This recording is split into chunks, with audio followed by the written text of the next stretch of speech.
Okay, so getting to the next panel, we have a panel on out-of-the-box abstracting. This should be four very interesting presenters. Window View by Devkumar Trivedi from the Balvant Parekh Centre, and he'll be talking about Window View is his title. So the first presentation will be by Devkumar Trivedi, and let me read his bio.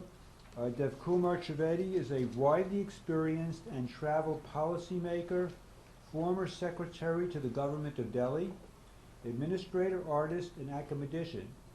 He is now engaged with educational management and is a trustee and roving faculty member on General Semantics with the Balvant Parekh Centre for General Semantics and Other Human Sciences at Vadodara, India. At 73 years of age, and as someone exposed to the continuing confluence of scholastic influences, he is increasingly convinced that he is an oceanic encyclopedia of unplumbed ignorance. That's his bio. He submitted it to me. Okay. Please. I must rush here and I'm in a hurry because I'm not only a time-binding species, but I'm also a time-bound individual. Time-bound by Marty. Thank you. So, and my time is already over. For you, an extra 15 minutes, starting now. Right. Thank you. My time starts now. Are we all here? Good afternoon. This paper is dedicated to Balvant Parekh, who received the award yesterday.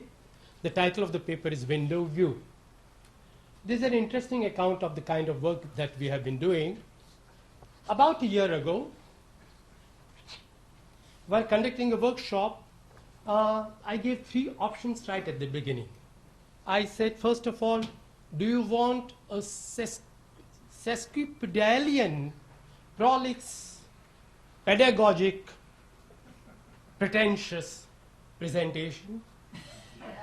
Or do you want a unilateral, monotonous bombardment in which people find it very soporific? Or do you want it an interactive, participatory exploration of the territory of truth, where we can have some kind of consonance of wisdom? And the participants were all dons of university, professors. Some of them were very young, imaginative, creative people, and obviously such people don't want to keep silent. So they preferred the participatory mode.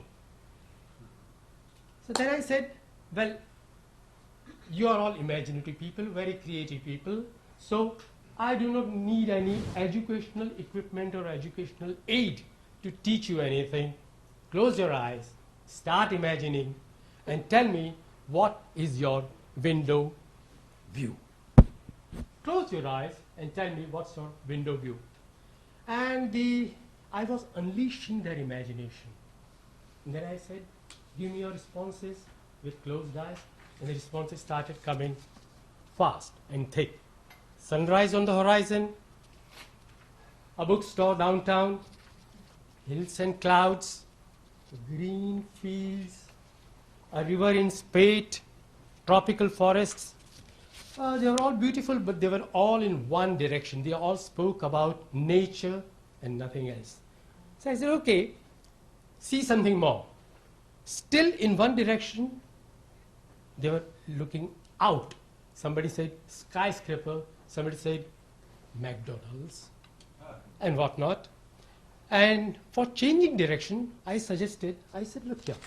I brought a little bit of personal touch. I said, I've been a judge, I've been a magistrate, and I used to get summary statements at the end of the month in which they said, a cycle theft meant theft of a cycle. Robbery meant robbing of a person. But there was a phrase called servant theft. It was not theft of servant, it was theft by servants. So I give a little change in the gear. Say, respond now. What do you have in your view? And then the view was So far it was from inside out, the direction changed. The second kind of window view was from outside in. So somebody said, now I see a piano, I see a chair, I see a baby crying there. That was the second perspective, second window view. And then as they were all bright, smart, imaginative young people, and they like to challenge speakers. So one of them got up and said, well, what is your window view? This was just the opening gambit that I was waiting for. Just the opening gambit. So I said, I closed my eyes practically. But then I said, I see a window itself, and nothing but the window. And the whole window. Many glass panes held together by mullions. Most panes were transparent. Some few were translucent due to dust. And one pane was opaque. Windows were fixed to hinges, fastened to a rectangular frame. And there were several transparent panes which were leaving some of them also colored yellow. So I had also something yellow before my eyes.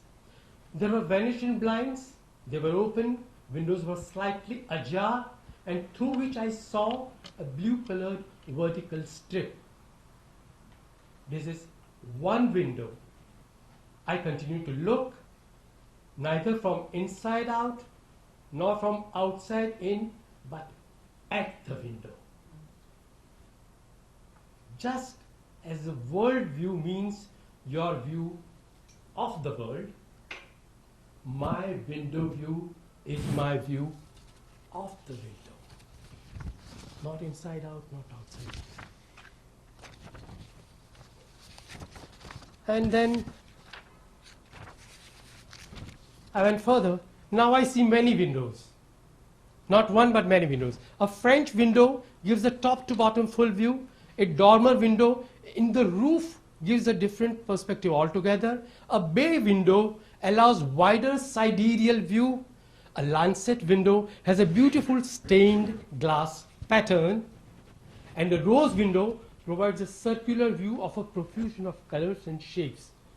What I see through each is determined by the very structure,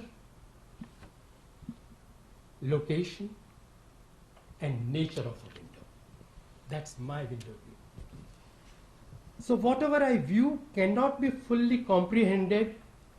Whatever I view cannot be fully comprehended unless I understand my window fully. Unless I understand my window fully. In a sense, the window is the view.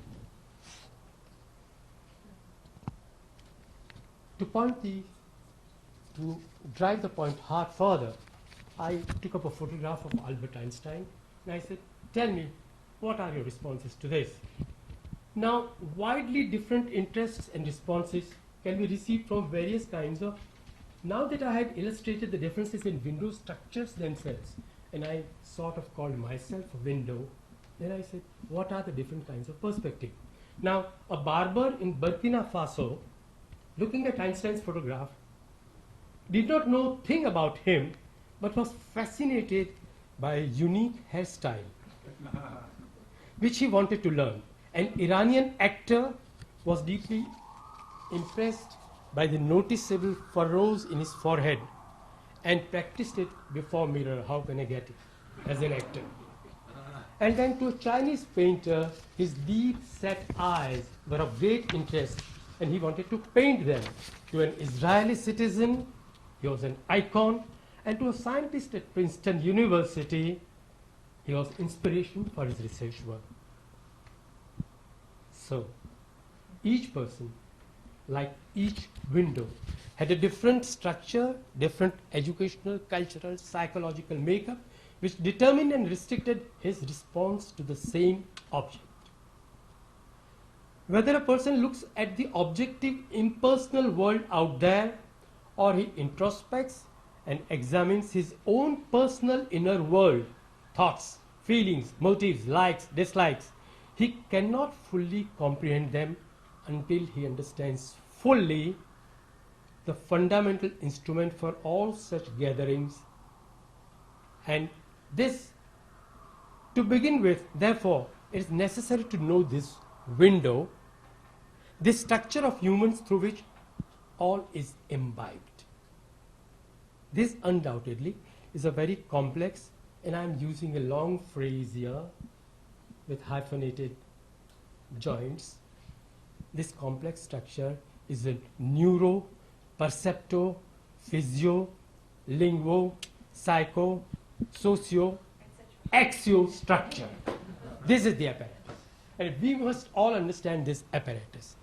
Now, all these ingredients that I mentioned, neuro, percepto, physio, linguo, psycho, socio, axio structure. Axio particularly refers to the value system. I have seen murderers, robbers, rapists, all kinds of people in my court when I worked as a judge. I never found a single human being who never had a sense of right and wrong.